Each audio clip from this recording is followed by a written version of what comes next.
जुम्मे का दिन था सर, आमतौर पे नून लीग पे भारी रहा है अगर पिछले कुछ अरसे को देखें, लेकिन आज काफ़ी भारी आप लोगों के ऊपर भी रहा है। इतनी बड़ी सज़ा एक हो गई है, कितनी एक्सपेक्टेड और कितनी मेरिट के ऊपर ये सज़ा आती नईम साहब? देखिए, बहुत शुक्रिया, बड़ी नवाजिश फासा आपने मौका दिया, आप बड़ी मेहरबानी। देखिए, इस फैसले के हवाले से अगर बात की जाए ना, 1 महीने पहले फैसला जो है ये महफूज हुआ था और 3 दफ़ा ये जो सज़ा सुनानी थी, ये फैसला जो सुनाना था, फैसला नहीं बल्कि सजा ही सुनानी थी, इसको एडजर्न किया गया। और आप ये देख, एडजर्नमेंट होनी होती थी तो पहले ही कहा जाता था कि अब एडजर्नमेंट हो जाएगी, और वही हुआ कि एक बंदा बाहर बैठ के कहता है, अंदर तारीख हो जाती है। लास्ट हियरिंग के ऊपर भी हमने देखा कि इसी तरह का वकील हालांकि मौजूद थे, बुशरा बीबी साहब भी मौजूद थी। आपने ये भी देखा होगा कि तोशा खान अफगान की जब सजा हुई थी या इद्दत वाले केस की, तो उस वक्त मौजूद नहीं थे खान साहब, लेकिन उसके बावजूद बगैर मौजूदगी में सजा सुनाई गई थी। तो ये बहाने मुख्तलिफ चीजें थी, जो एक प्रोपेगेंडा भी किया गया कि जैसे भाग रहे हैं, नहीं भागे। दूसरा बीबी को पहली दफा भी सजा जब हुई तो वो खुद अडयाला जेल चल के गई। आज जब फिर सजा हुई तो फिर वो खुद चल के गई और उन्होंने कहा जी कि मुझे गिरफ्तार कर लीजिए। तो ये होती है दिलेरी, ये होती है बहादुरी। ये नहीं होती कि आप खुद एक सजा याफ्ता मुजरिम हैं और बाहर लंदन में बैठे हुए हैं और आपने पाकिस्तान आना है तो पाकिस्तान के आइन को पामाल करके अदालतों में जो है वो जो तरीकाकार अपना के और फिर आप बार ही आप एयरपोर्ट के ऊपर बायोमेट्रिक मशीन मंगवा लेंगे और फिर वहां से सीधा आप जलसे के अंदर चले जाएंगे, इश्तिहारी फिर रहे हैं। ये तरीकाकार नहीं अडॉप्ट किया, बल्कि वो डटे रहे हैं, साबित कदम रहे हैं। जहां तक इस फैसले की बात है तो ये ऐसे फैसले, मैं कल खान साहब से जब मिला तो खान साहब ने मुझे कहा कि देखें, ये मुझे पता है कि उन्होंने सजा दी है, क्योंकि इससे पहले अगर बात की जाए तो उन्होंने कहा कि 2 सहाफी जो हैं वो भी बात कर चुके हैं कि इतनी सजा होगी और सजा आने वाली है और उसके अंदर ये सजा। यानी इनको कैसे पता चल गया? एक फैसला जो अदालत ने लिखना है वो बाहर सहाफियों को कैसे पता चल जाता है? दीगर लोग कैसे कह सकते हैं कि 14 साल सजा होगी, बीबी को 7 साल सजा होगी? तो ये फेयरनेस का या इस हमारे नईम साहब आप खुद भी जाहिर है कि एक वकील हैं, तो क्या ये पॉसिबल नहीं होता कि आप जिस वक्त केस की पूरी प्रोसीडिंग चलें तो उसके नतीजे में आप ये अखज़ करना शायद एक वकील के लिए और एक मुबस्सिर के लिए आसान नहीं होता कि केस किस करवट बैठा है, क्या इसका फैसला मुतवक्का है? तो क्या सिर्फ इसी ग्राउंड पर हम कह सकते हैं कि ये फैसले में कोई तनाज़ा खड़ा हो गया है कि लोगों को पहले से कैसे मालूम था? जी बिल्कुल, करवट भी बिल्कुल ना एग्जैक्ट पता चल जाती है ना कि 14 साल होगी और 7 होगी। ये कैसी करवट है जो पहले पता चल जाती है? कैसी करवट है जो पहले पता चल जाती है कि आज डेट हो जाएगी, आज फैसला नहीं सुनाया जाएगा? ये कैसी करवट है कि जो पहले कहा जाएगा कि नहीं आज जो है वो लगता है कि जमानत हो जाएगी? ये कैसी करवट है जो पहले ही पता चल जाता है कि इसके अंदर ये चीज रखी गई है या ये चीज फैसले के अंदर आएगी? तो ये करवट नहीं होती, ये एक कंप्रोमाइज सिस्टम है। ये एक ऐसा सिस्टम है जिसके बारे में खान साहब ने जिक्र किया था कि लंदन एग्रीमेंट के तहत मुझे जो जेल के अंदर डाला जाएगा, नवाज शरीफ को लाया जाएगा, उसे मसनद पर बिठाया जाएगा, पीटीआई के ऊपर क्रैकडाउन किया जाएगा, और वो सारा अमल हुआ, वो सारा सच अमल हुआ। वीडियोस पढ़ी हैं और उसी की ये कड़ी है। देखिए, पाकिस्तान के अंदर मसला ये है कि अगर ये आप एक अच्छा काम करते हैं, अगर आप एक ट्रस्ट बनाते हैं, अगर आप एक यूनिवर्सिटी बनाते हैं, इस्लामिक यूनिवर्सिटी बनाते हैं, तो उसके ऊपर आपको सजा दी जाएगी। और अगर आप मनी लॉन्ड्रिंग करते हैं, आप तोशाखाना से गाड़ियां निकालते हैं, आपकी दुबई के अंदर प्रॉपर्टियां निकल आती हैं, अगर आपने मनी लॉन्ड्रिंग की है या आप बंदयाती की बुनियाद के ऊपर नायल कर दिए गए हैं, तो आपको मसनद के ऊपर बैठा दिया जाएगा, क्योंकि आपकी डील आपका है। तो इमरान खान ने हमेशा आज भी जब सजा दी तो इमरान खान ने खुशी से सजा को तस्लीम किया और उन्होंने कहा कि मुझे पता है कि यही फैसला आना है। और साफियों ने पहले भी बात की कि आपको क्या लगता है? उन्होंने कहा कि मुझे पता है कि फैसला आएगा। जब फैसले सजा आई तो उसके बाद भी बात की, क्योंकि साकिब बशीर भी वहां पर मौजूद थे और भी दीगर मौजूद है। तो मैंने उनसे पूछा तो उन्होंने कहा कि मुझे पता है कि ये सजा नहीं, तो ये तो मेरे लिए एक रूटीन का मैटर है। 34 साल जिस बंदे को सजा हुई और वो तस से मस नहीं हुई। और फिर कुछ ऐसे साफी भी भिजवाए गए थे वहां पर जो पहले हमने कभी नहीं देखे।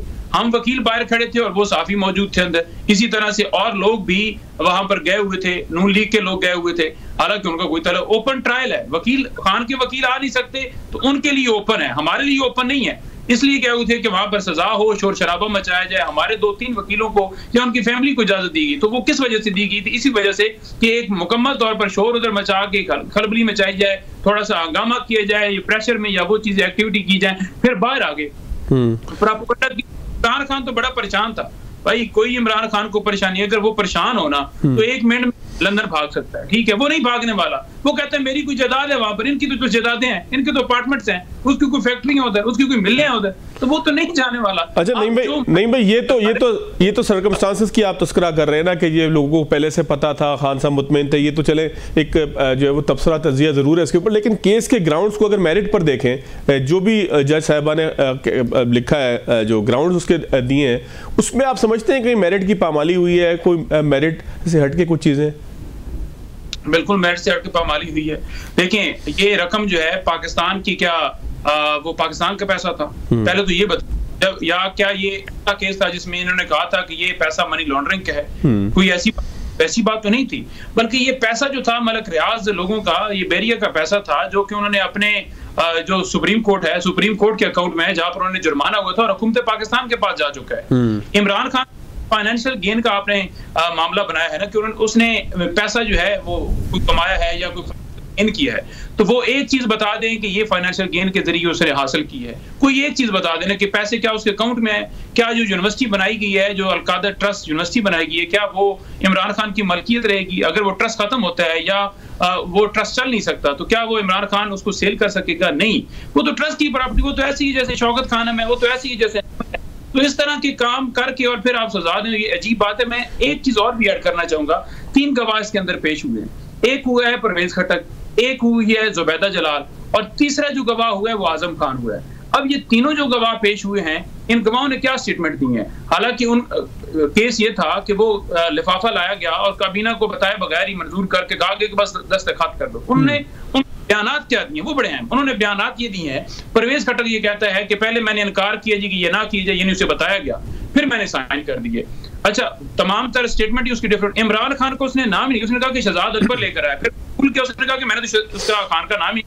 तो जब घर गया तो दोबारा वो तैयार हो गया, तो उन्होंने कहा वकीलों हमारे ने कि अब क्रॉस एग्जामिनेशन चल रहा है। उसने क्रॉस के नीचे कहा कि मेरा लिख लें कि बस इमरान खान का नाम ऐड कर दें। अच्छा, जुबैदा ने कहा कि हमने गुडविल के अंदर, यानी कि हमने कहा कि पैसा आ रहा है, अच्छी बात है, हमने कर दिया, यानी उसे भी पता था। अब जो तीसरा था उसका नाम है आजम खान। आजम खान की स्टेटमेंट आप पढ़ ले, वो देखें, आजम खान जाकर ये कह रहा है कि मैं उस काबीना के अंदर बैठे ही नहीं था जब ये सारा मामला हुआ।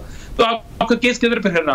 आपके गवाही फिर मैं ना नहीं भाई, इसके ग्राउंड्स के ऊपर मैं दोबारा आपके पास आता हूं, क्योंकि बहुत सारी चीजें काबिल बहस हैं। जाहिर है कि अब केस चूंकि खुलकर सामने आ चुका है, उसका फैसला आ चुका है, तो अब ग्राउंड्स के ऊपर बात करना निस्बतन आसान भी होगा। कुछ सवाल मेरे भी है, मैं दोबारा नेक्स्ट राउंड में आपकी तरफ आता हूँ।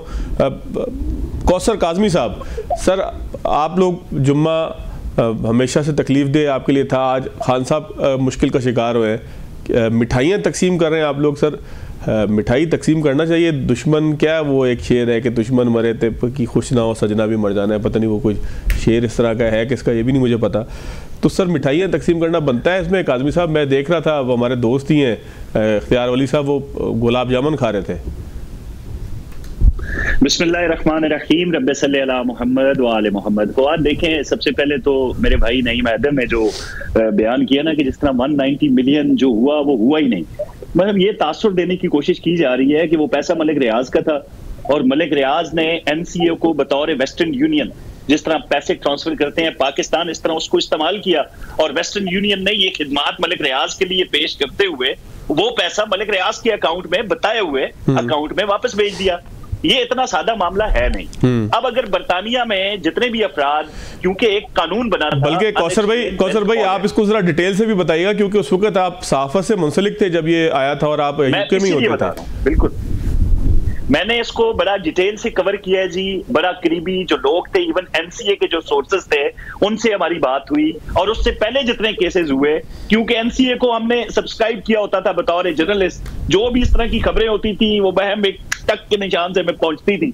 और उसमें ये हुआ मेरे भाई कि जब भी एक हेड ऑफ स्टेट थे उज्बेकिस्तान के, उसके बाद जनाब ताजिकिस्तान के एक स्टेट बैंक के हेड थे, उनसे जब ये डर्टी मनी पकड़ी गई तो उनकी रियासतों को वो पैसा मुंतकिल हुआ, बिल्कुल उसी प्रोसीजर के तहत। मलिक रियाज से जब ये पूछा गया, अब ये आपको शायद कोई बताए ना बताए, गड़ा ये खोदा गया था, जितने भी हमारी पॉलिटिकल एक्सपोज पर्सनैलिटीज वहां बरतानिया में थी, सिर्फ शरीफ खानदान का हवाला नहीं दे रहा, दीगर जो अफराद थे, जो शहजाद अकबर साहब हैं, उनको उनके पीछे लगाया गया था। कौम का 65 मिलियन पाउंड वहां पे जाया किया गया बरतानिया के अंदर। सिर्फ ये साबित करने के लिए कि जो हम नारा लगाते थे इलेक्शन में किसी तरह वो सच्चा साबित हो और किसी एक बंदे से हम पैसा रिकवर करके पाकिस्तान ले और आवाम को बताएं, देखिए जी हम तो कहते थे, हमारा तो बयानिया ही करप्शन के खिलाफ था। तो उसी गड़े में गिरे मलिक रियाज। अभी हसन नवाज का बार बार क्यों नाम लिया जाता है? भाई उससे क्यों नहीं पूछा जाता जिससे मलिक रियाज ने ये खरीदा? अभी एक और खबर आपको दूं कि मलिक रियाज ने हसन नवाज से भी उधार किया हुआ था। अच्छा, वो जो टाइम थे उसके अंदर उनको अदायगी भी नहीं की गई थी। बड़ा अरसा बीच में लगा के उनकी जो साहबजादी हैं, जो नवासी हैं, वो जाके उनको मिली और मिन्नते तरलों के बाद ये प्रॉपर्टी उनसे खरीदी गई थी। ये अभी तक किसी ने नहीं बताया आपको। ये डायरेक्ट जो सोर्सेज हैं शरीफ खानदान से, उनसे मेरी बात हुई और सारी डिटेल निकलती है। अब वन हाइट पार्क का जब ये बदनुमानियां सामने आई तो टोटल जो इन्वेस्टिगेशन का रुख था वो हसन नवाज की तरफ मुड़ा। नाम बार बार हुसैन नवाज का लिया जाता है, इसमें हुसैन नवाज का कोई लेना देना नहीं। हसन नवाज जो थे वो असल जो किरदार थे इसमें वो थे जिन्होंने ये खरीदो फरोख्त वाला सारा मामला होता है। अब जब वो जारा हो गया तो एनसीए ने डिटेल से इसको बड़ा डिग आउट किया। जब सबूत मांगे गए हसन नवाज से कि ये किस तरीके से जो खरीदा किस तरीके से, तो वो जो 100 से ऊपर उन्होंने घर बेचे हुए थे उनकी तमाम तर जो मनी ट्रेल थी वो उन्होंने बताई कि ये मेरा सोर्स है जहां से मुझे जराए से पैसा आया और उसकी मद में मैंने ये खरीदा। तो उनको तो मिली वहां पे क्लीन चिट, अगर ना मिली होती तो मलिक रियाज की जगह हसन नवाज जो है वो आए होते घेरे में। तो ये तो इनका बयानिया क्योंकि अब शुरू हुआ है बार बार, ये हसन नवाज से क्यों नहीं पूछा जाता? जो भी साफी इस केस को वहां पे कवर कर रहे थे, आप जो सीनियर जर्नलिस्ट है बरतानिया के, उनको जरा लेना अपने प्रोग्राम में और पूछे उनसे कि इस केस की तफसीलात क्या है। अब जब तमाम रियासतों को उनका लूटा हुआ पैसा उनके शहरियों से लौटाया गया तो मलिक रियाज को कौन से सुरखाब के पर लगे हुए थे कि उनके बताए हुए पैसे को एनसीए ने एज ए वेस्टर्न यूनियन किरदार अदा करते हुए उनके अकाउंट में भेज दिया? बिल्कुल ऐसा नहीं हुआ जी। ये हम डे 1 से कह रहे थे कि ये ओपन एंड शट केस है। हम क्यों कहते थे 14 साल और 7 साल कैद? क्योंकि मैक्सिमम और मिनिमम सजाएं यही है। इसमें ये तो नहीं था कि जज साहब ने हमें बता दिया हो फिर कहा गया जी फैसला ताखीर से आया, 2 दफा ये हुआ। भाई अब जज एक छुट्टी पे चला जाए, रजिस्ट्रार जो है वो अपनी सालाना वेकेशंस पे हो, तो हम क्या कह सकते हैं इसको? इसमें तो हमारा कोई लेना देना नहीं है। ये एतराज आपने करना है तो आप जज साहिबान पे कर लें कि भाई अब छुट्टियों पे ना जाया करें। अब ये जो केस है ना जी 190 बिलियन, अब आप इसके पीछे या इसके ऊपर सीरत नबी सल्लल्लाहु अलैहि वसल्लम का शेल्टर लेने की कोशिश करें तो मैं तो बार बार ये कहता हूं कि भाई अब दीन के पीछे क्यों छुपते हैं? जब खुली चोरी और डाका आपने मारा तो अब उसको आप दीन के पीछे छुपाते हैं। भाई मकरूह तहरीमी है, ऐसी मस्जिद में नमाज तक नहीं हो सकती जहां पे आप सीरत नबी बच्चों को पढ़ा रहे थे। अब तो बड़े लकी स्टूडेंट है वहां पे, जब ये चोरों को सजा हो चुकी है तो उनका जो तदरीसी अमल है वो भी पाक हो गया। अब वो आराम से अपना तदरीसी अमल वहां पे जारी रखें। ये ओपन एंड शट केस था, इसके बारे में जिसने भी पेशन गोइयां की हैं आप बेशक उन पे शक करें, शकूक को शबात करें। डिटेल से इतना बड़ा फैसला लिखने में कुछ वक्त लगता है। मैं कौसर भाई मैं जरा कादिर मंदोखेल साहब से भी पूछता हूँ ना। सर कादिर साहब, आप जाहिर है कि इस वक्त भी अपने चैम्बर में ही हैं, आप रोज अदालतों में पेश होते हैं, आप ठीक है सियासत अब अपनी जगह हो रही है लेकिन आप पेशे के एतबार से बुनियादी तौर पर वकील हैं। तो जो पंजोता साहब का एतराज़ है सर केस के हवाले से कि जी सारे आलम को पता था कि केस का फैसला क्या आना है, कितनी सजा होनी है, तो क्या ये तर्ज अमल पहले से हो जाने वाले तबसरे तज्जिए ये केस के मेरिट्स को, केस की जो अपनी क्रेडिबिलिटी है उसको ख़राब करते हैं? मंदोखेल साहब, कितना ये आपको गैर मामूली महसूस हुआ लोगों के तबसरे तज्जिए और फिर जैसा सज़ा का तस्करा भी किया कि पहले से मालूम था? बहुत शुक्रिया फवाद साहब। बेसिकली बात ये कि मुझे भी इस चीज़ का पता था कि सज़ा कितनी हो सकती है, जहाँ तक मेरी नॉलेज थी, लेकिन मैं मीडिया पे नहीं कहता था। और जिन लोगों ने मीडिया पे ये बात की मैं कहता हूँ वो भी मुनासिब नहीं था, और चूंकि वो वकील नहीं थे उन्होंने ये बात की है। और ये जो कानून है या ये जो सेक्शन है इसके तहत जो ना वो मैक्सिमम सज़ा 14 साल है। तो वो लोग उसी हिसाब से कहते थे कि चूंकि सारे सबूत मौजूद है तो उनको 14 साल या 7 साल सज़ा होगी। तो मैं ये समझ रहा हूँ कि एक पेशन गोई है, इसमें कोई ऐसी बात नहीं है कि जज साहब ने उनको बता दी मैं फैसला करूँगा। बल्कि मैं आपको बताऊँ, आज सुबह जब मैं ये न्यूज़ देख रहा था, पहले न्यूज़ तो आ गई कि खान साहब को बरी कर दिया, उसके बाद दूसरी नज़र गलती है, तो ये हो जाती है हर आदमी की अपनी अपनी एक चीज़ें। दूसरा सवाल जो पंजोता साहब कह रहे कि वकीलों को नहीं छोड़ा, बिल्कुल ठीक किया। आप क्या करना चाह रहे थे? वहां नारेबाजी करना चाह रहे थे, करना चाह रहे थे, क्या करना चाह रहे थे? वकीलों का काम क्या था? जो वकील उस केस में उनको इजाजत मिलेगी, पूरे पाकिस्तान को तो नहीं मिलेगी जहां क्या आप पूरे कोर्ट को सर पे ले ले। तो बिल्कुल ठीक ही है और ये प्रैक्टिस है। पंजोता साहब को खुद पता है इस चीज का कि इस्लामाबाद हाई कोर्ट में वहां जो वकील होते हैं, इवन के क्लाइंट होते हैं, उसके अलावा किसी को नहीं छोड़ते हैं। तो ये तो एक कानून है। दूसरी बात पंजोता साहब की कि पैसा क्या पाकिस्तान का था? हाँ, बिल्कुल पाकिस्तान का नहीं था। पैसा जो है ना मलिक रियाज का था। मलिक रियाज को एनसीए ने वहाँ पे ये सारी जो भी आप उसको नाम दे दे उनको ये बोला। और फिर यहाँ हुकूमत पाकिस्तान ने सुप्रीम कोर्ट के अकाउंट का नंबर क्यों दिए? हुकूमत पाकिस्तान का अकाउंट नंबर 1 क्यों नहीं दिए? सुप्रीम कोर्ट का अकाउंट और पाकिस्तान का अकाउंट अलग अलग चीज़ है। क्योंकि सुप्रीम कोर्ट का अकाउंट इस वजह से दिए, मैं उस केस में खुद बैठा हुआ था सुप्रीम कोर्ट के चीफ जस्टिस वाले केस में, जहां 472 या 477 अरब का उसके ऊपर पेनल्टी लगा। वो पेनल्टी ये लगा जो मलिक रियाज ने बेरिया टाउन कराची की ज़मीन खरीदी है वो कम कीमत पे खरीदी, सुप्रीम कोर्ट ने उसकी कीमत बढ़ा दी, जैसे 472 अरब उसके ऊपर जुर्माना को या एक्स्ट्रा पैसे को वो थे। तो ये गेम तो वहां से, अच्छा उसको भी छोड़िए, एक तरफ आप ले लें कि बरतानिया से पैसे मलिक रियाज के आगे 190 मिलियन, दूसरा स्टेप सुप्रीम कोर्ट का जहां 472 उसके ऊपर जुर्माना था। इन दो स्टेप को अगर आप एक नजर रख लें, ये बताए कि अलकादर ट्रस्ट का जो जमीन है जिसको ये शाम ट्रस्ट कहते हैं, अलकादर यूनिवर्सिटी का, वहां 458 कैनाल के पैसे किसने दिए? वहां 28 करोड़ पे अखराजात किसने किए? ये बिल्डिंग किसने तामीर की है? ये पंजोता साहब के पास है जवाब, क्योंकि मलिक रियाज ने बनाया। मलिक रियाज को इस तरह की, और फिर काबीना से ये जो वजीरों का नाम ले रहे हैं, वजीरों ने गवाही ये दी है और खुद ये मान रहे हैं कि वो बंद लिफाफा आपने कानून, बंद लिफाफा में आप बलूचिस्तान को इंडिया के हवाले कर लेते तो क्या मंजूर हो जाता? ये तो सबसे बड़ा जुर्म है। लेकिन मैं इसके साथ साथ ये भी सवाल करूं कि इमरान खान साहब और बुशरा बीबी क्यों, उसके अलावा और लोग क्यों सजा नहीं हुई है? और लोगों को भी सजा होनी चाहिए जो जुर्म में मुलव्वस है। अच्छा, उसके बाद ये कहते हैं कि कोई चीज बता दी ट्रस्ट का, तो ट्रस्ट का यकीनन फवाद साहब, ट्रस्ट यानी एक मल्टीनेशनल कंपनी होता है, उसका उसके जो नाम होते हैं, कोई चेयरमैन होता है, कोई एमडी होता है, कोई सीईओ होता है, वगैरह वगैरह। एक जो प्रोप्राइटरशिप कंपनी होती है उसको प्रोप्राइटर कहते हैं, एक जो वेलफेयर ट्रस्ट होता है उसको ट्रस्टी कहते हैं। मैं जिस ऑफिस में बैठूं ये भी एक ट्रस्ट का ऑफिस है, ट्रस्ट है, एक लीगल एड का मैंने ट्रस्ट किया, हमारा कोई अकाउंट नहीं है हम, लेकिन हमने ट्रस्ट रजिस्टर्ड करा है। तो ट्रस्ट का मैं ट्रस्टी हूं, तो मैं ट्रस्टी हूं तो होलसेल में मालिक हूं, उसका सफेद सया का मैं मालिक हूं। अब अगर ट्रस्ट की कोई प्रॉपर्टी है उसको अगर कल बेचेंगे तो मैं ही बेच सकूंगा, कोई और तो नहीं बेच सकेगा। तो ये आपने कैसे सवाल कर लिए कि उसको कोई फायदा नहीं हो? फायदा तो ये हुआ कि आप दीन को इस्तेमाल करने के लिए अलकादर यूनिवर्सिटी बना है, वहां पे आप तालीम जो दे रहे दीनी, क्या कल का मैं खुदा न खासा किसी बैंक में डकैती करूं और फिर उस पैसों से जाके मस्जिद बना और फिर आपको रहीम पंजोता साहब और काज़मी साहब आई मेरे पीछे नमाज पढ़ ले क्योंकि अब तो मैं शुरफा बन गया। तो ये सारी चीजें बेवकूफ बनाने वाली है, इसका कोई यानी ये कानूनी पहलू से ज्यादा जो ना ये जज्बाती और दीन, और इनके लोग कहते हैं ये तो रसूल सल्लल्लाहु अलैहि वसल्लम के जिंदगी के ऊपर ये, भाई ये सब चीज ठीक है लेकिन आपने चोरी के पैसों से किया। क्या आपको याद नहीं है रासत मदीना के आप हवाले देते रहो? क्या मस्जिद नबवी जब बन रहा था, मस्जिद नबवी में जो पैसे थे, वो जमीन थी, वो यतीम लोगों बच्चों की थी, वो बाकायदा हुजूर पाक सल्लल्लाहु अलैहि वसल्लम इसको पेमेंट किया। उसको भी छोड़िए, मेरे अपने आबाई इलाके में जोब में एक जो तबलीगी मरकज बन रहा था वो जमीन हमारे गांव की थी।